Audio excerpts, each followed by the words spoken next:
How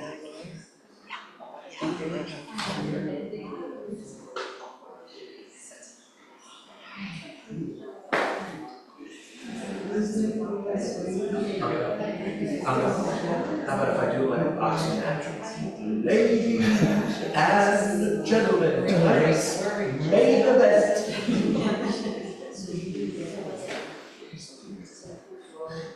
It is just that.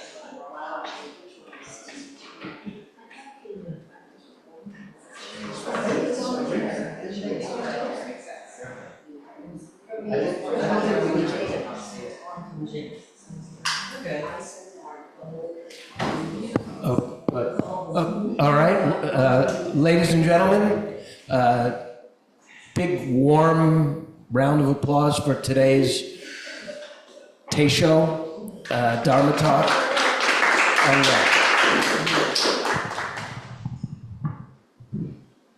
Can you hear me now?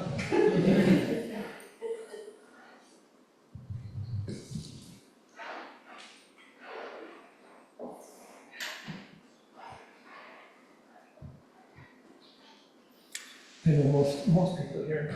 I know most people here. Can you still hear me? I'm very soft-spoken. It's really nice. You know, I was quite intimidated, but it's really nice. The only thing I could probably talk about is the Dharma. It's I have a love for it, but I just don't understand. I just don't understand where it came from. Yeah, so it's a gift for me to be here. It really is a pleasure. And I decided I would talk about suffering because I come from a long line of sufferers. I think we all do, you know. I carry suffering from way, way, way back, and I think we all do.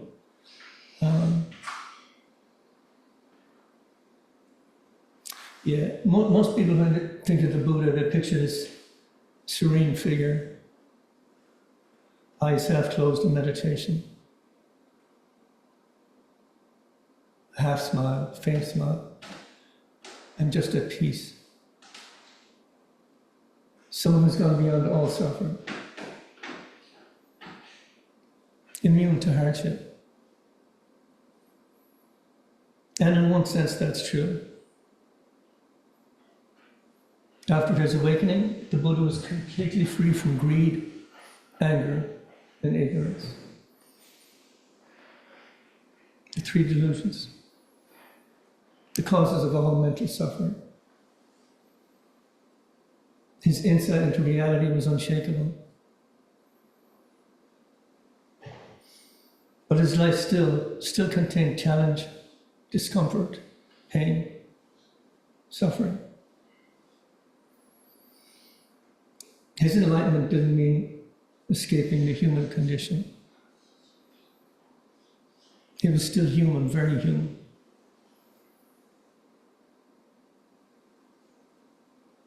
He walked under the hot sun, shivered in the cold, still needed to eat. People rejected him.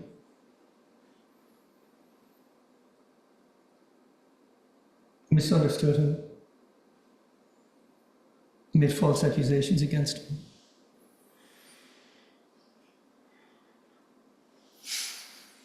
For 45 years after his awakening, the Buddha lived and taught across northern India. And those years were filled with profound compassion, but also moments of exhaustion. I know I wouldn't have been capable of it, not at this point, maybe earlier. His story matters because it clears a misunderstanding. Liberation is not about escaping difficulties. It's not about escaping. It's about relating to our difficulties in a different way, a way that's new to me, new to anybody who starts this practice, I believe.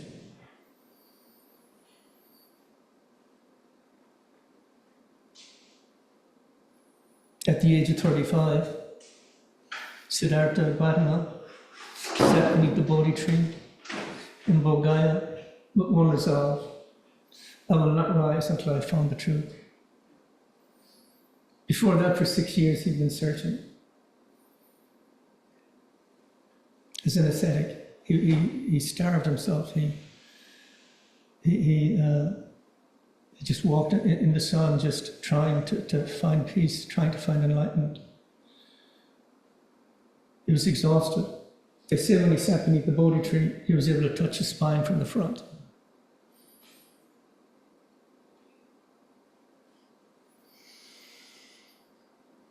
They say he sat, some people, there's different conflicting stories. Some say he sat for 49 days, some say he sat for 6 days, some say he sat for one night. But either way, the night of enlightenment, he became deeply concentrated. He saw the endless cycle of birth and death, the workings of karma, and the causes of suffering.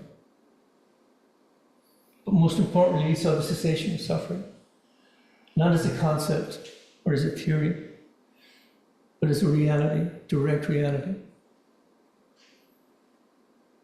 By dawn, he was fully awakened. The Buddha, the one who was awake.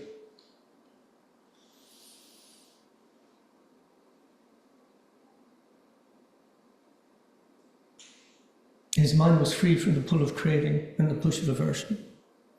Fear, jealousy, resentment, all gone. He would never again be caught in the delusion that lasting happiness could be found in impermanent things. What hadn't changed was his body still aged and ached. He still needed shelter, food. He still lived in a world filled with storms, illness, and conflict. This truth, the perfect inner freedom and ongoing outer difficulty, is how we live, how we can live, how he lived.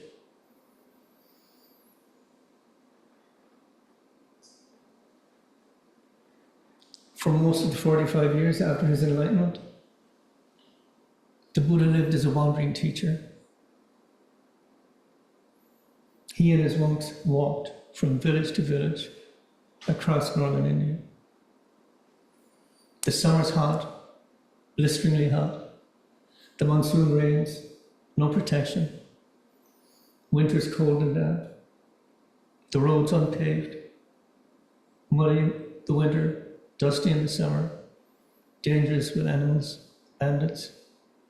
He had no transport. There were carts and animals available. But he chose to walk out of humility and accessibility. He accepted food that was placed in his alms bowl each morning. Sometimes a lot, sometimes scraps, sometimes nothing. The Vinaya records times when the monks had to survive on nothing other than rice gruel. In later years, he experienced back pain, digestive trouble. The Magajala Sutta mentions him asking for a simple bed when his body was tired. On some days, pain was severe, so severe he couldn't teach. He handed the teachings to his disciples, asked them to teach for him.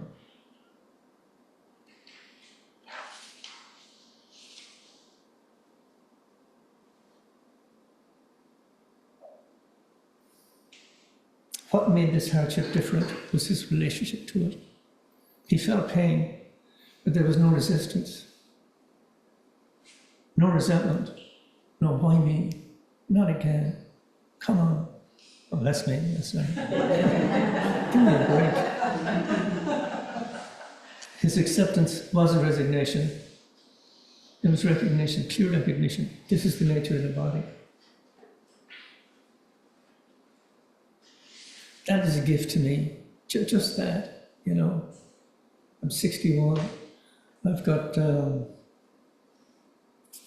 I got titanium fusion 3 discs, titanium fusion 2 discs, titanium knee. And I don't resent it, and I owe that gift to this practice, to the Buddha. I'm not mad about it, I'm not hurt. I can't do some of the things I love to do, but there's other things I can. Even for the Buddha, the body had limits. His daily schedule was exhausting, relentless. Got up every morning before dawn. Went out begging for food. I think of that when I see homeless people out there. I don't judge them anymore.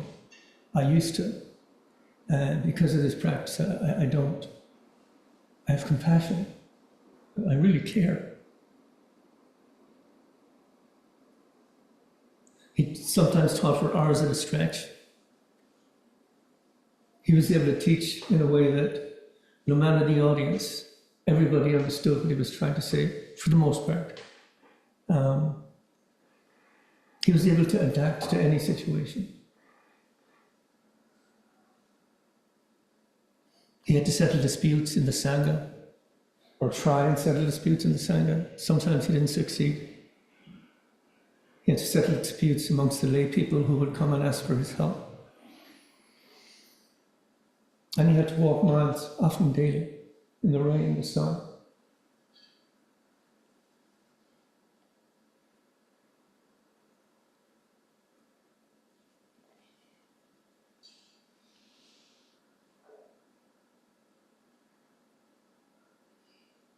He ate once a day, long stretches without nourishment. Wish I could do that. The body adapted. Exhaustion was inevitable. I used to imagine awakening as a state of endless energy. But the truth is beautiful. The Buddha rested when he needed to rest, worked when he was able to work, and he didn't add any suffering to that by thinking about it. He just did it. Just did it.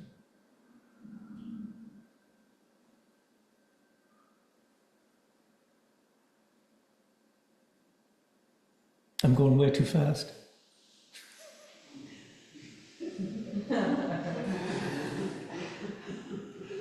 In the scriptures, Mara is called the evil one, the embodiment of delusion, craving and death. But Mara isn't just a mythical demon. He represents the inner voice that urges towards comfort, avoidance, self-centeredness. Feelings of not good enough. It's not going to work out.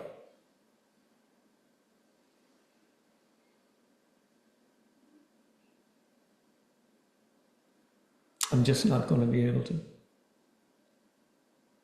Why me?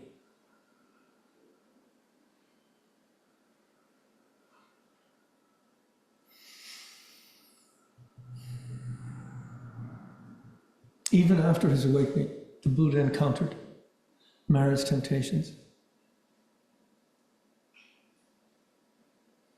The Samyutta Nikaya records Mara approaching him and suggesting, "Why don't you abandon this teaching? Give yourself a break. They don't get it. They're not going to. Enter nirvana now."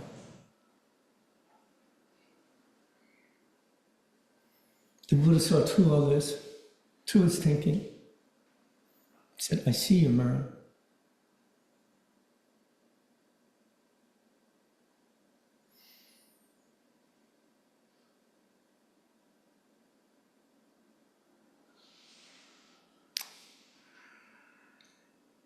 Mara returns in many forms: discouragement,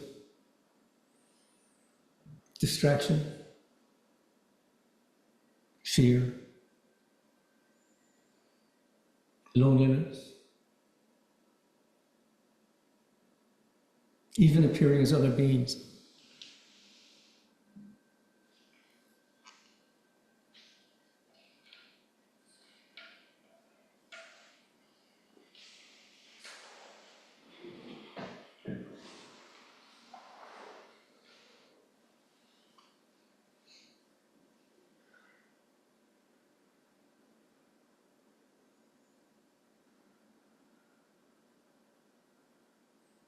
The Buddha met this with awareness, something we can all do. Just watch, be aware of that little voice.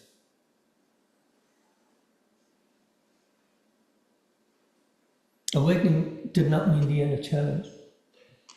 It means the end of its power over us, if we have the ability to see it and recognize it for what it is. Excuse me.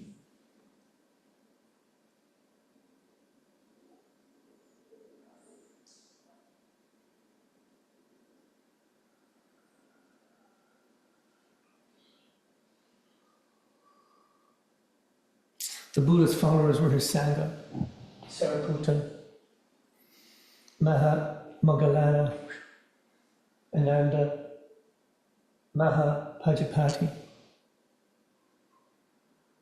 probably his closest disciples. But there were also monks and nuns who broke the rules, stirred division, neglected practice, took the easy way.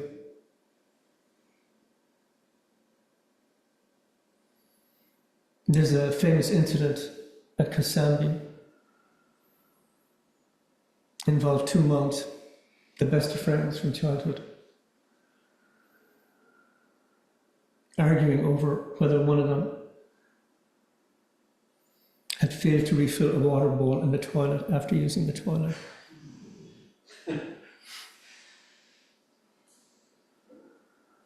This caused huge division.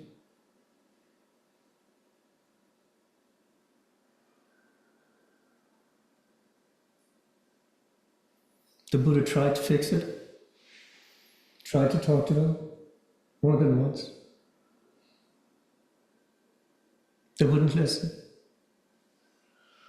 The Sangha separated into two parts.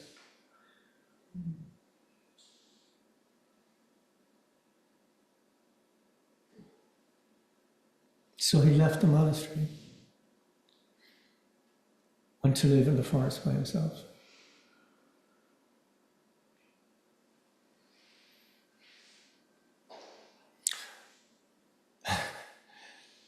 That's not something I would have been able to do. I wouldn't have chosen to go live by myself as the solution. I would have fixed it. That just doesn't work. For the Buddha, it was something to work with. Some people learn slowly. Some are never going to change.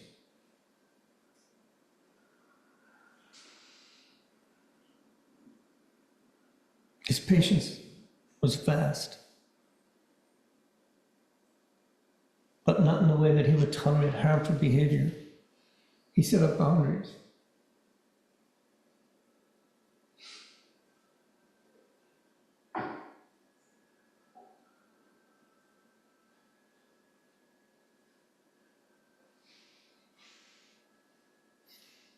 Teaching the Dharma is his gift to us. We all come from different situations.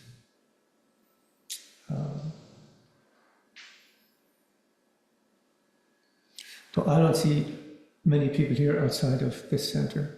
You know, might have a little bit common here and there, you know, but this is what brings us together, brings me here.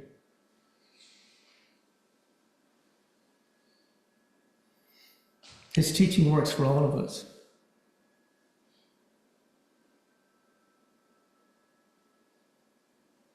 He not only taught the Sangha, when he went to different villages, people would want blessings. Some would want magic, proof that he's the Buddha. Some wanted rituals so that they would become more wealthy, secure good fortune, And some wanted the Buddha to confirm their existing beliefs. In the Kevada Sutta, a man asked the Buddha to perform miracles to impress the public.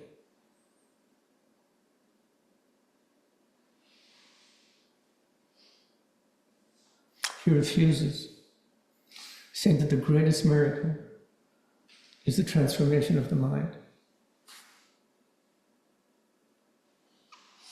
It makes me cry, what a gift. What a gift to be here.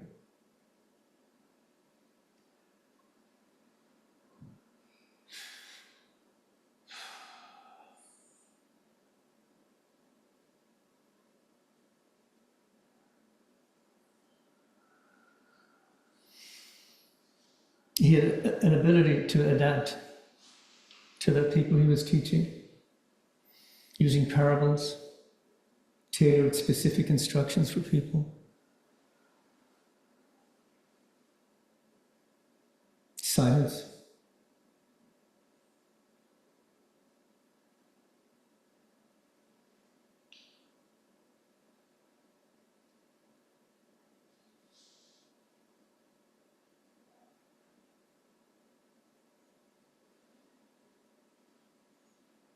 But even with his perfect clarity, not everybody understood.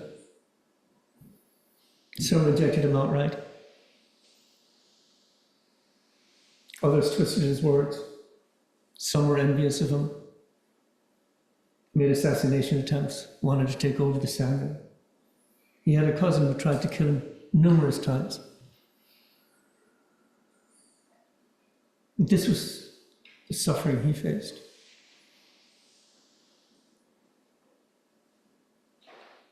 Not the way I would see it, but he saw it as people resisting freedom.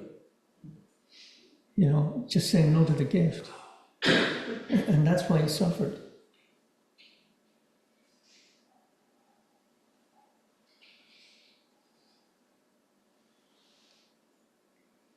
He traveled a lot. Wasn't welcomed all the time. Sometimes the rejection was subtle. Other times dramatic. There's even a case where a woman, Sinsana Navika, publicly accused him of making her pregnant.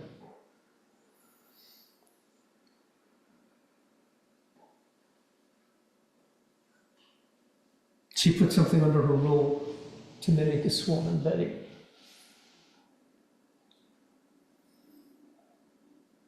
At one point, the disc fell out, revealing the truth. But the humiliation was public, deliberate.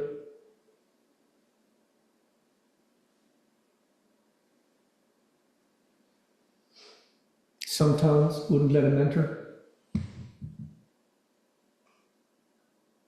His words threatened their religious beliefs, their economic interests, the caste system.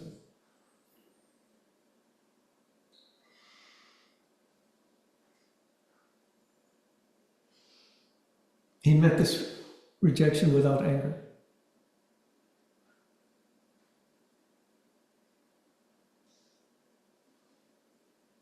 Not because the rejection didn't matter, but he understood the fear behind it.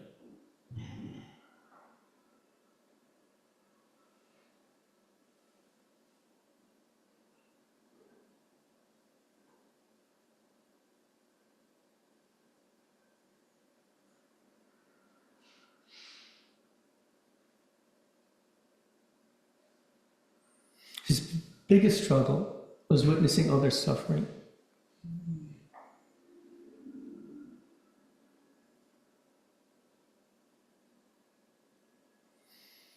His compassion made him see their suffering with complete clarity.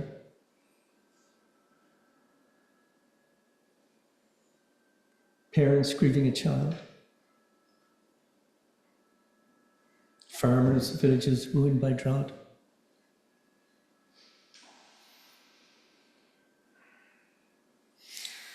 people trapped in destructive habits they couldn't abandon.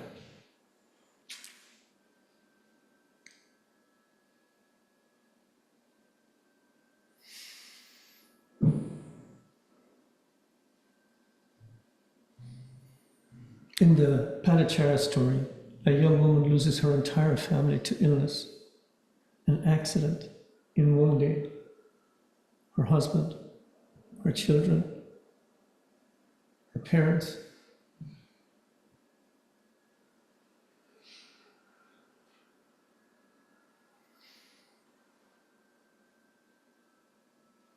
The Buddha met her in her grief, guiding her step by step into mindfulness until she was calm. I'm sure he came back, but she knew there was a way.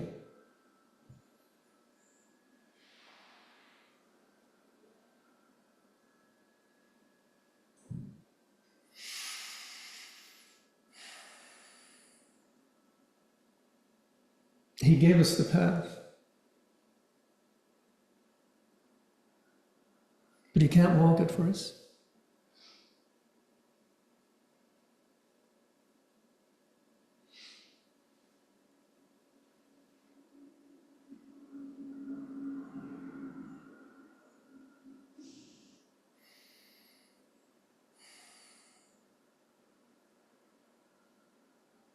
Seeing the suffering every day required immense steadiness. And I think that's something we can all do with these days. We're surrounded by it. But there's not a whole lot we can do about it.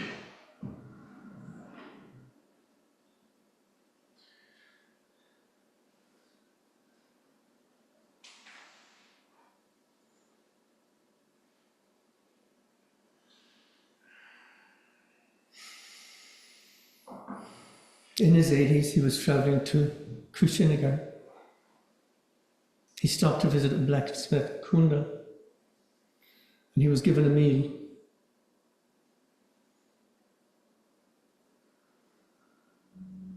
He became gravely ill. But despite the pain, the weakness, exhaustion, he continued on his journey to Kushinagar, resting when he needed to rest. Along the way, he taught Ananda, gave the final instructions to the Sangha, and reassured Kunda that offering food to a Buddha is always meritorious, no matter the outcome.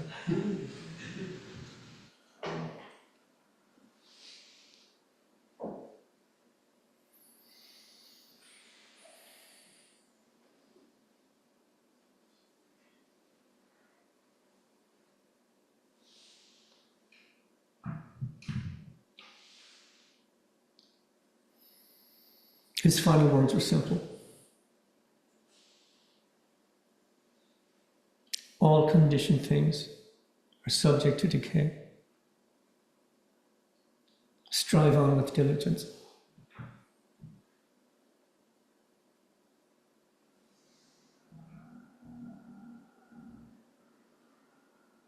I love this. I love this gift. You know? It's not supposed to be easy. We're not supposed to be happy. It's life.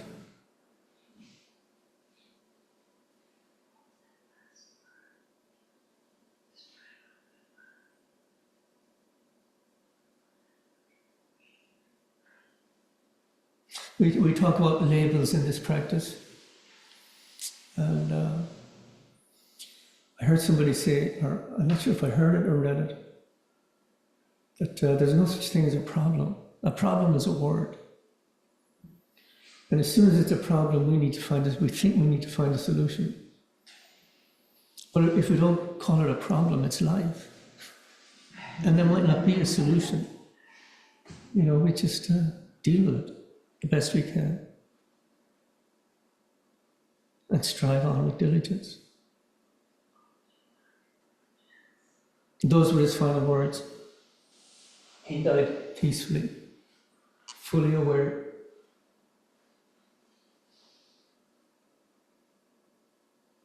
So the Buddhist story after awakening tells us that freedom is not about removing difficulty. It's about removing the mental suffering that we add to it.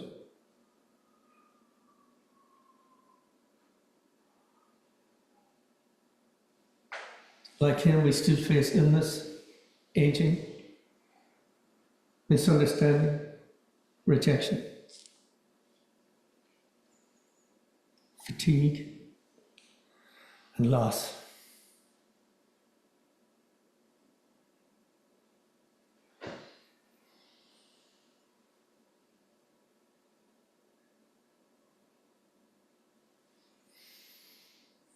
But we can meet these with steadfastness instead of panic, acceptance instead of resentment.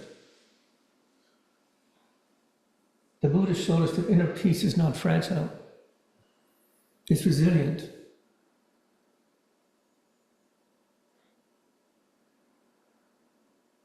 His awakening ended his mental suffering, but not the challenges of life. Without challenges, there is no life. There's just existence. He felt pain, but he had no fear.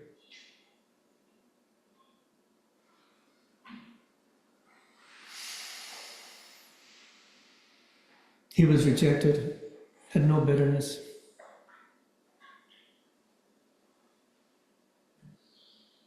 And he saw and suffered, saw suffering and suffered without despair.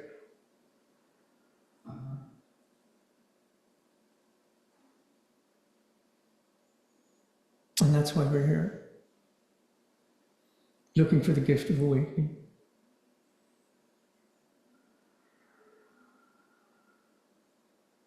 To live fully in the world without being controlled by fear or wanting.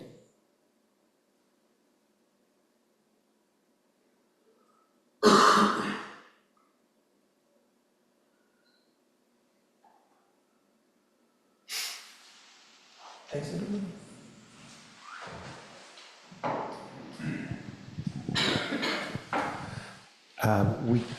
Anybody who has questions or comments, I'll give you the microphone.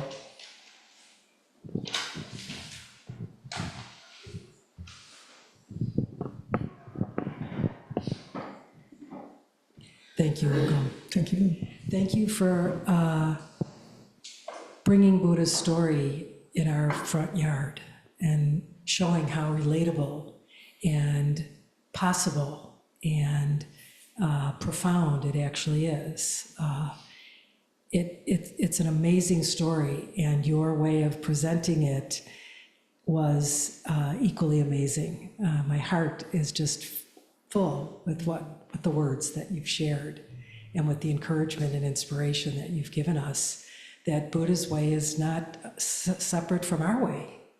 And I really appreciate what you've taught. Thank you. I think that's, he was the Buddha, but he wasn't special other than being the Buddha. It's like everything in Zen, it's a contradiction. But he was just, we all have this ability.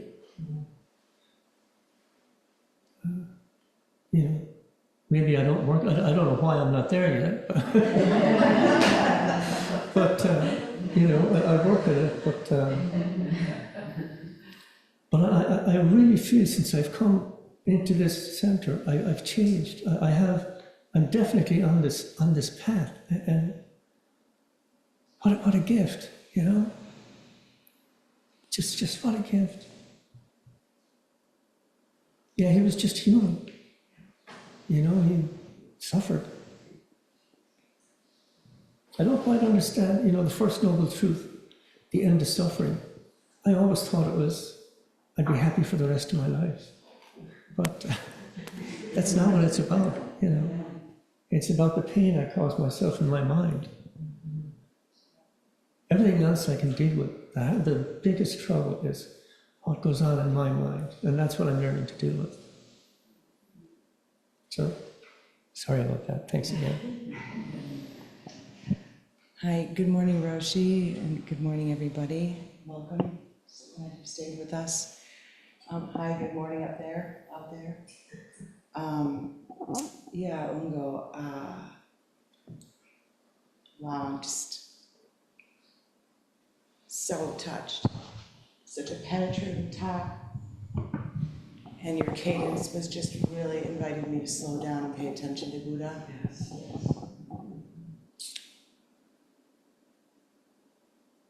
And it really has been an honor watching you grow and learn and be so excited and so compassionate and wise. And I just am so grateful that you've decided to talk and love the value of being taught and teaching. And I just really,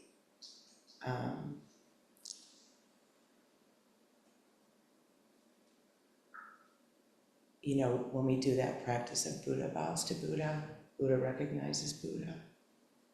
And I just really recognize Buddha when I see you. I love you. I think it was a wonderful talk.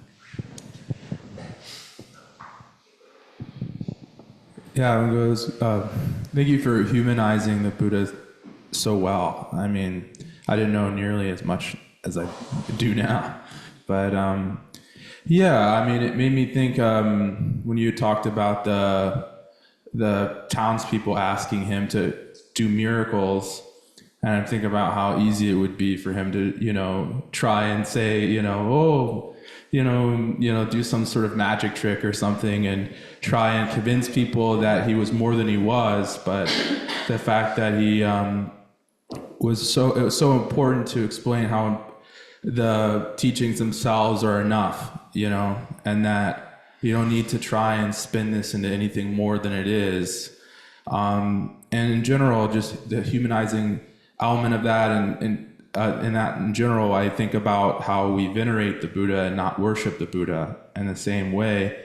And I appreciate him so much more, thinking about him as being a human that not desperately, but deliberately and with great perseverance made sure that he could give the teachings that he had given that helped him with helping his own suffering, giving that to somebody else, and how, you know, so that they could be passed on and shared, and how easy it would be for this person to die or to choose to not do these things. Like, this person could have decided, gosh, it's a lot of work to teach somebody who doesn't even know or doesn't want to know, and I'm just gonna go hang out and not, you know, I guess whatever. But instead, I mean, even going into towns where people, you know, he had to beg for the food, and maybe he got scraps, maybe he got nothing, maybe people came and said, get out of here, you know, and still he did everything he could to pass this along. And we had the same thing to thank from our Dharma ancestors, the people who came and our teachers now, that painstakingly, Mizumi Roshi, who after World War II came over to the same country that had bombed his country to give us these teachings painstakingly and with the whole determination of his life to make sure that there are people here who can have this. This is a gift of the Sangha. Thanks, sir.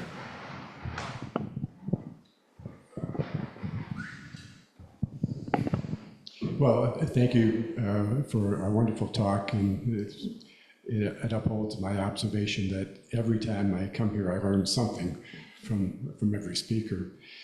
You were mentioning some of the mundane things in the Buddha's life, and you said that he only ate one meal a day. Then you went on with some more mundane things. And that caused me to remember that some 15, 20 years ago now, maybe, Dove, my wife, and I used to meditate at Wat Dhammaram, a Thai Buddhist temple at 75th in Harlem. And we did that for 2 or 3 years on Sunday nights. And we got to know one of the monks a little bit. And we got to know a little bit about sort of their daily life versus just a snapshot of them once a week.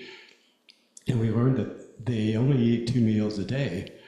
There's some version of a breakfast that's probably similar to what Westerners eat. And then their biggest meal was at lunch.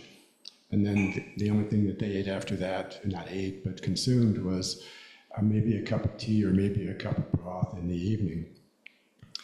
So, okay, I grew up eating 3 meals a day because that's what you're supposed to do. But that, and plus snacks and junk and everything, it did cause me to reflect, which I still try to do today, on the way we consume food. So anyway, thanks for sticking that into your talk. Any questions or comments from the online Sangha? Oh, Melanie is online while she's here.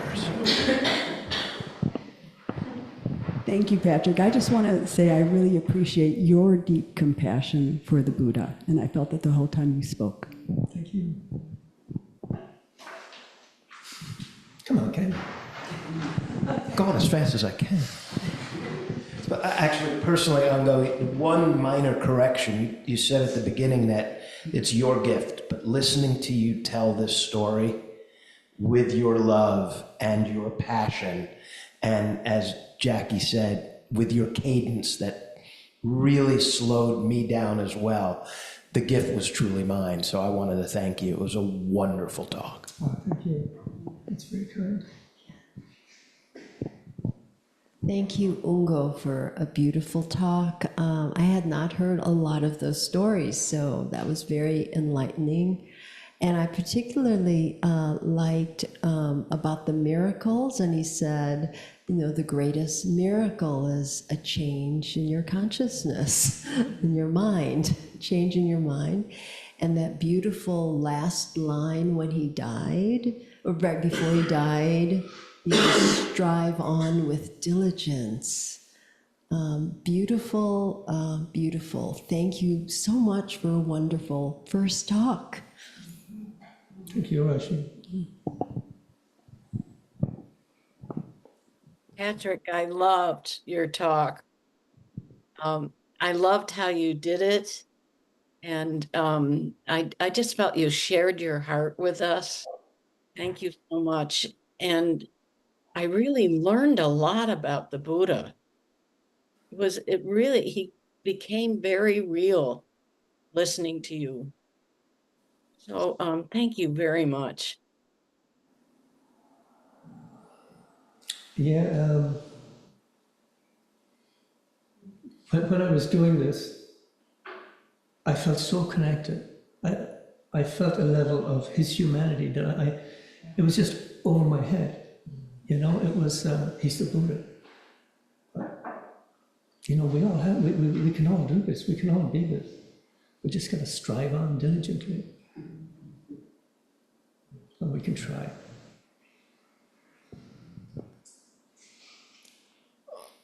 All right, well, thank you again, Ungo. Thank you to everybody. We'll be heading in for our kinship hour for some snacky doodles, and for those of you online, thank you for joining us. And thank you again, Ungo. Thanks, everybody.